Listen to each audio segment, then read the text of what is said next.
अभी सुबह जब एक हमारे विधायक ने फोन किया, उन्होंने कहा कि जो बीएलओ हैं, जितना उन्हें सहयोग करना चाहिए वो सहयोग नहीं कर रहे हैं। एक जगह वो बैठ जाते हैं, उसके बाद वो उन्हें ढूंढिए आप लोग, तब मिलेंगे, नहीं मिलेंगे। लेकिन सच्चाई ये है, जब बिहार का चुनाव देख लिया, बिहार के बाद जो अखबारों में लिखा गया, सोशल मीडिया पे जो आया या अन्य माध्यमों से जो जानकारी मिली है, वो जानकारी ये मिली है कि उत्तर प्रदेश और वेस्ट बंगाल में बड़ी तैयारी है भारतीय जनता पार्टी की, और चुनाव आयोग से मिलकर के है। क्योंकि चुनाव आयोग की तरफ हम देखते हैं तो हमें उम्मीद है, करते हैं कि वो निष्पक्ष होगी, वो संस्था निष्पक्ष होगी, वो हमारी किसी भी शिकायत का निराकरण करेगी। लेकिन सुनने में आ रहा है कि 2024 की हार के बाद सबसे ज्यादा भारतीय जनता पार्टी और चुनाव आयोग फोकस कर रहा है वेस्ट बंगाल पर और उत्तर प्रदेश पर, अन्य स्टेटों पे भी जहां पर बीजेपी की सरकार नहीं है, उदाहरण के लिए तमिलनाडु जहां चुनाव आने वाला है।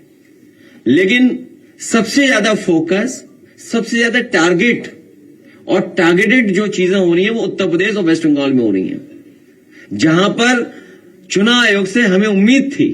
अगर आपको याद हो पत्रकार साथियों, कोई चीज ऐसी नहीं जो हम लोग कह रहे हो आउट ऑफ वे जाके कह रहे हो। जब बाई इलेक्शन हुआ तो हम लोगों ने चुनाव आयोग का रोल देखा है। बाई इलेक्शन उत्तर प्रदेश के जब हुए, रामपुर का पार्लियामेंट इलेक्शन हुआ, उस समय हम लोगों ने रोल इलेक्शन कमीशन का देखा है।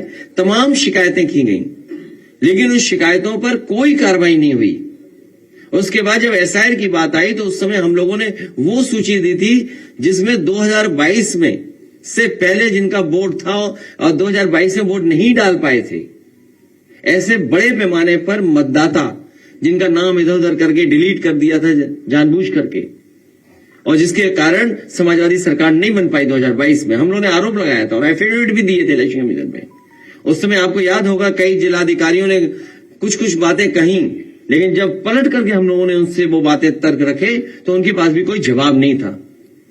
इसलिए जो तैयारी है, सबसे महत्वपूर्ण बात यह है कि भारतीय जनता पार्टी, उनकी सरकार, उनके अधिकारी और चुनाव आयोग मिलकर के ये तैयारी कर रहे हैं कि 2024 में जिन विधानसभाओं में समाजवादी पार्टी जीती है, इंडिया गठबंधन जीता है, उन विधानसभाओं में 50,000 से ज्यादा वोट काट दिया जाए एसआईआर के बहाने। यही यूपी में हो रहा है, यही वेस्ट बंगाल में तैयारी चल रही है। तो इसलिए हम लोग सावधान हैं। हम पॉलिटिकल लेवल पर, अपनी पार्टी के स्तर पर सभी कार्यकर्ताओं को आपके माध्यम से, अपने संगठन के लोगों को आपके माध्यम से ये अपील भी करते हैं कि पूरी जिम्मेदारी के साथ ये अपनी वोटर लिस्ट ठीक करें। जो वोट है, जो बनना चाहिए वो बनवाएं, बीएलओ से मिलकर के करें, और जहां कहीं नाकामी या जिस तरह की शिकायत मिले वो पार्टी कार्यालय तक जरूर पहुंचें।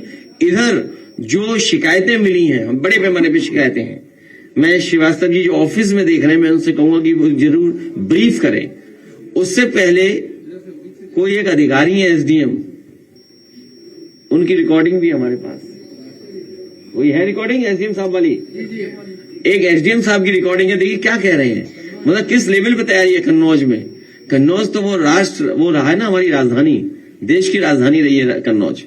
सम्राट हर्षवर्धन महादानी, जिन्होंने कुंभ को आयोजन का शुरू किया था, तो जो सम्राट हर्षवर्धन की प्रतिमा हटा सकते हैं कुंभ स्थल से, वो बोट क्यों नहीं हटाएंगे?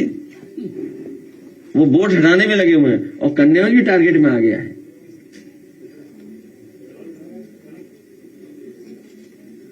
और मैं पहले भी बता चुका हूं कि पोस्टिंग ट्रांसफर वाली पार्टी। हाँ चलाइए।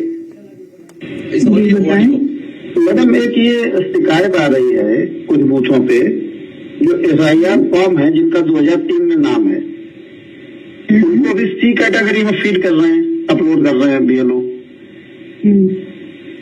जो जी हाँ जी, इसके लिए हम एक्चुअली एक मीटिंग भी करना चाह रहे थे जी ऑफिस में। इसमें दरअसल बात ये है, अगर आपके हो कोई और कार्यकर्ता वगैरह तो उनको बोलिएगा, उनको भी अगर ये डाउट हो तो ऑफिस में आके मिल लें, इलेक्शन ऑफिस में। इसमें दरअसल बात ये है कि जो मैपिंग होती है ना, मैपिंग जी, 2003 और 2025 की जी। ये 2 इलेक्टोरल रोल्स है, जी। एक 3 का एक 25 का। जी। अब चुनाव आयोग की तरफ से कुछ जिले ऐसे हैं, 18 जिले, जिनकी 2003 और 2025 की मतदाता सूची की मैपिंग ऐप के ऊपर जो कि चुनाव आयोग ने बनाई है उसमें नहीं हुई है। ठीक है। हमारा जनपद उन 18 जनपदों में से एक है। जी। तो अब जैसे ही जो हम वो गणना प्रपत्र को फीड करते हैं जी। ऐप के ऊपर, जी। तो अब गणना प्रपत्र में तो 2003 का डाटा दिया हुआ है, तो हम उसको ए या बी कैटेगरी में डालेंगे। जी। तो जैसे हम उसमें डालते हैं वो बोलता है नो डाटा फाउंड। अच्छा। नो डाटा फाउंड डालते हैं तो उसका मतलब ये कि हम उसको भर ही नहीं सकते ए और बी में। जी। तो अब गणना प्रपत्र हमें डिजिटाइज भी सारे करने हैं, क्योंकि चुनाव आयोग का आदेश है कि आपको 4 दिसंबर तक 100% डिजिटाइजेशन करना है। जी। जी। तो इसका मतलब ये है कि हमें उसको किसी न किसी कैटेगरी में तो भरना पड़ेगा। तो हमने ये उससे चुनाव आयोग से पूछा कि इसको हम सी कैटेगरी में भर के एक रजिस्टर में एंट्री कर लेते हैं, जी। और उस रजिस्टर में एंट्री करके हमारे पास ये रिकॉर्ड दर्ज हो जाएगा कि ये वो वाले मतदाता हैं जिनका नाम 2003 में है, पर इनकी मैपिंग नहीं होने के कारण इनको सी कैटेगरी में दर्ज किया गया है, ताकि हमारे पास एक मैनुअल रिकॉर्ड रहेगा इस चीज का। तो अगर भविष्य में हम इसका नोटिस भी काटेंगे तो उसका नोटिस काटने की जरूरत नहीं पड़ेगी। हाँ, यही कंफ्यूजन था कि जब ड्राफ्ट फ्लोर आ जाएगा उसके बाद जब आप नोटिस देंगे तो फिर इनको भी नोटिस जाएगा अगर सीट हाँ, तो कैटेगरी। इसलिए हम उनकी एंट्री रजिस्टर के अंदर कर रहे हैं। रजिस्टर के अंदर एंट्री करने का मतलब है कि हम उसको उसके अंदर फीड करके रखेंगे। तो फिर उनकी नोटिस नहीं जाएगी। हाँ, नोटिस नहीं जाएगी, अच्छा। उनकी नोटिस नहीं जाएगी, क्योंकि हमने उसको रजिस्टर में एंट्री करी ना उनकी। तो ये एक ऐसा कुछ आप ऑल पार्टी मीटिंग बुला के जिले पे या कुछ ऐसा एक बार बता दें तो थोड़ा कंफ्यूजन दूर हो जाए। हमने तहसील में तो बोला था अपनी एक मीटिंग बुलाई ली जाए, जी। इतना कर लीजिए, कराते हैं इस चीज को। और जी, ठीक है मैडम। ठीक है। तो एक तो इलेक्शन कमीशन पॉलिटिकल पार्टीज को एसओपी जारी कर दे कि कैसे क्या करना है। हालांकि नियम बनाए हैं, फॉर्म है, लेकिन फिर भी एक एसओपी जारी करें। और दूसरा, बीजेपी को पता है कि कब शादियां ज्यादा होती हैं, उसी समय ऐसा करा रहे हैं। इस समय वो है, सब बारातें शादियों में हैं। बताइए कितनी बारातें शादियां हैं, कार्ड हम देखें इतने कार्ड आते हैं हमें।